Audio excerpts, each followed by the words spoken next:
Disabling two-factor authentication on Wise can help simplify the login process. Follow these steps to turn off the security feature. Step 1. Log into your Wise account. Visit the Wise website or open the Wise app and log in using your credentials. Step 2. Access security settings. Once logged in, navigate to your account settings. Look for the security or account security section in the menu. Step 3. Find two-factor authentication. In the security settings, locate the option for two-factor authentication. This may be labeled as 2FA or two-step verification. Step 4. Disable two-factor authentication. Click on the option to disable two-factor authentication. You may be prompted to enter a verification code sent to your registered email or phone number. Step 5. Confirm changes. After entering the verification code, confirm your choice to disable two-factor authentication. You should receive a notification confirming that it has been turned off.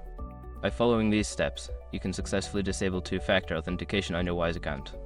Always remember to keep your account secure with strong passwords and other security measures.